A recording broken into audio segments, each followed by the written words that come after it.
Okay, तो video हो चुका है स्टार्ट एंड इस वीडियो में हम देखने वाले हैं इसराइल वॉर के बारे में कि इसराइल एंड गाजा का जो वॉर चल रहा है तो उसमें शेयर मार्केट पर क्या इम्पैक्ट होगा। तो सबसे पहले हम हमारे वेबसाइट पे आ जाते हैं, द बीज माइंड्स।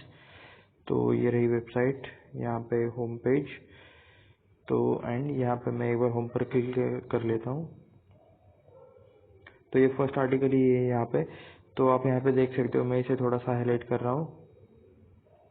ओके, तो इसमें सारे डिटेल्स लिखे हुए हैं कि मतलब शेयर मार्केट पे क्या इम्पैक्ट होने वाला है। तो Israel Gaza war impact on Indian share market, ये एक्चुअली सारे शेयर मार्केट के लिए एप्लीकेबल है कि मतलब जो भी उससे रिलेटेड जो कुछ मार्केट रहेंगे उन पर इम्पैक्ट होगा। तो हमास ने 5000 से ज़्यादा रॉकेट लॉन्च किए हैं इसराइल पर।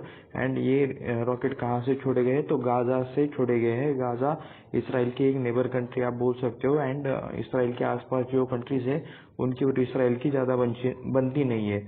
तो इसमें अब तक 40 इसराइल लोगों की मौत हो चुकी है एंड ये नंबर और भी आगे बढ़ने वाला है। तो इसराइल के प्रेसिडेंट ने अब ये ऑफिशियली डिक्लेयर कर दिया है कि we are at war, citizens of Israel we are at war, यानी कि ये एक युद्ध की कंडीशन है, वॉर की कंडीशन चल रही है उस कंट्री में। तो जहाँ पर भी जिस भी कंट्री में वॉर जैसी कंडीशन चलती है, ठीक है, वहाँ पे बिजनेस, इकोनॉमी, ऐसे चीज़ों को सेकेंडरी माना जाता है। एंड जो आगे का अपोनेंट है, जो दुश्मन देश है, उसे से जीतना इनकी फर्स्ट प्रायोरिटी होती है। तो इसलिए यहाँ पे बिजनेस इम्पैक्ट होते हैं, बिजनेस की ग्रोथ रुक जाती है या फिर खत्म हो जाती है। तो उसके बाद हम यहाँ पे देख सकते हैं कि प्रेसिडेंट ने बोल दिया कि ये एक वॉर का समय है। तो ग्लोबल लेवल पर जब भी वॉर जैसी कंडीशन देखने को मिलती है तो स्टॉक मार्केट गिरना स्टार्ट हो जाता है, क्योंकि बहुत सारे बिजनेस एक कंट्री से रिलेटेड जुड़े रहते हैं, तो वो सारे इम्पैक्ट हो जाते हैं। तो सबसे पहले कौन सा मार्केट इम्पैक्ट होगा, तो वो होगा इसराइल का मार्केट, क्योंकि इसराइल ही मैं यहाँ पे एक बार क्लिक कर देता हूँ, क्योंकि इसराइल के ही बिजनेसेस सबसे पहले इम्पैक्ट होंगे, क्योंकि वो अभी उन्हीं के कंट्री में वॉर देखने को मिल रहा है। एंड जो मतलब ह्यूमन लॉस होने वाला है, ठीक है, युद्ध में अगर कुछ ऐसी चीज है जो रिकवर नहीं हो सकती तो वो ह्यूमन लॉस है, तो वो भी लॉस उन्हें झेलना पड़ेगा। तो इसी वजह से इसराइल का स्टॉक मार्केट सबसे ज़्यादा एंड सबसे पहले गिरने को देखते हुए मिल जाएगा। उसके बाद जैसे कि कहा बिजनेस इम्पैक्ट हो जाते हैं वॉर जैसे कंडीशन में।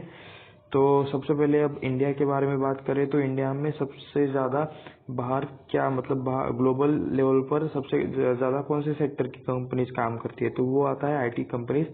आईटी कंपनीज ग्लोबल लेवल पर काम करती है। सेकंड नंबर की आईटी कंपनी दुनिया की सेकंड नंबर की आईटी कंपनी हमारे इंडिया की है, जिसका नाम है टीसीएस। उसके बाद कुछ बड़े कंपनीज का नाम लिया जाए इंडियन आईटी का, तो इन्फोसिस है, विप्रो है, एचसीएल टेक है, टेक महिंद्रा है। तो ये सारी आईटी कंपनीज है जो अलग अलग देशों में ग्लोबल लेवल पर काम करती है।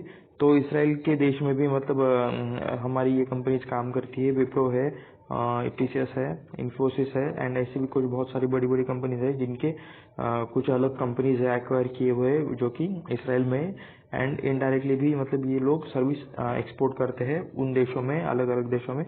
तो ये बिजनेस क्योंकि वॉर चल रहा है तो ये इसमें अनसर्टेनिटी आ जाएगी, वॉलेटिलिटी आ जाएगी। तो इसी वजह से ये एक मतलब अनक्लियर कंडीशन तैयार हो जाएगी कि आगे क्या होगा, आगे का बिजनेस होएगा, हो पाएगा नहीं हो पाएगा, फिर से ऑर्डर मिलेगा नहीं ऑर्डर मिलेगा, रुका हुआ पेमेंट है तो वो आएगा नहीं आएगा। तो ये सारी मतलब इन चीज़ों के बारे में भी किसी को पता नहीं रहता। तो इसलिए प्रॉफिट पर असर पड़ेगा आईटी कंपनीज के। तो इसलिए मंडे को जब मार्केट ओपन हो जाएगा 9 अक्टूबर को, आज सैटरडे नाइट को मैं ये वीडियो रिकॉर्ड कर रहा हूँ, कल संडे है, मार्केट को छुट्टी रहेगी 8 अक्टूबर को। एंड 9 अक्टूबर को देखा जाए तो आईटी कंपनीज में गिरावट देखने को मिल सकती है। उसके बाद हमारे मतलब अगर आईटी सेक्टर गिरेगा तो इनडायरेक्टली निफ्टी पर भी, बैंक निफ्टी पर भी दबाव देखने को मिलेगा एंड हमारे मेन इंडेक्स भी थोड़े बहुत गिर सकते हैं। तो इससे पहले हमने एक वॉर कंडीशन देखी थी जो थी रशिया यूक्रेन वॉर। तो इसमें भी हमने देखा था कि मार्केट कुछ टाइम के लिए नीचे आया था एंड ज़्यादा मूव नहीं कर रहा था, एक ही रेंज में बार बार घूम रहा था। लगभग निफ्टी मुझे याद है 18,000 से निफ्टी 15,000 तक आया था। तो मार्केट की ग्रोथ रुक जाती है जब भी वॉर जैसी कंडीशन आती है, क्रूड के प्राइस इंक्रीज हो जाते हैं एंड बहुत सारे बिजनेसेस का फ्यूचर थोड़ा सा अलग हो जाता है, ठीक है, मतलब यानी कि जो फिक्स चीज़ें थी वो नहीं होती। तो देखते हैं कौन कौन से सेक्टर इससे इम्पैक्ट हो सकते हैं। आईटी सेक्टर तो जैसे हमने बात की, उसके बाद फार्मा सेक्टर भी इससे इम्पैक्ट होगा। फार्मा सेक्टर भी ज़्यादातर जो कंपनीज है वो ग्लोबल लेवल पे काम करके, उसके बाद रेलवे सेक्टर भी इम्पैक्ट होगा। हमारा रेलवे सेक्टर कैसे इम्पैक्ट हो सकता है, तो इस बार के G20 के समिट में हम एक मतलब एक रेलवे से जुड़ा प्रोजेक्ट था, जो कि मतलब जिसके लिए जो कुछ सामान लगने वाला था वो हमारे इंडिया से जाने वाला था पोर्ट के जरिए, एंड वहां से फिर वो इसराइल और सऊदी अरेबिया ऐसे कुछ देशों में ये लोग रेलवे पर काम करने वाले थे, रेलवे के प्रोजेक्ट पर। तो इसी वजह से रेलवे स्टॉक बाद में बढ़ गए थे, लेकिन अभी क्योंकि इसी कंट्रीज में वॉर देखने को मिल रहा है, तो पता नहीं कि इस प्रोजेक्ट का क्या होगा, तो अनसर्टेनिटी बनी हुई है। तो इसी वजह से ये रेलवे के स्टॉक भी गिर सकते हैं, एंड बहुत सारे बिजनेसेस गिरेंगे, सिर्फ यही नहीं।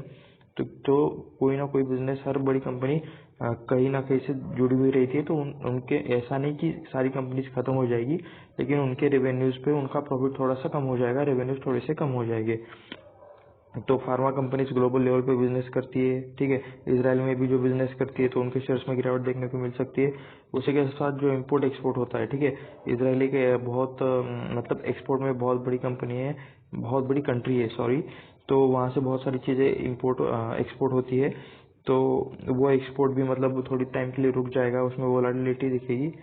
तो इस वजह से आप यहाँ पे देख सकते हो कि वॉर की वजह से बिजनेसेस का किस तरह का नुकसान होता है, एंड इनडायरेक्टली शेयर मार्केट्स गिरते हैं। तो ये था वॉर का इम्पैक्ट शेयर मार्केट पे। हमारे इंडियन शेयर मार्केट पे भी इम्पैक्ट होने वाला है। अब बस हमें देखना है कि मंडे को क्या होता है, कितनी ज़्यादा गिरावट होती है। तो इसी के साथ इस वीडियो में बस इतना ही। Thank you.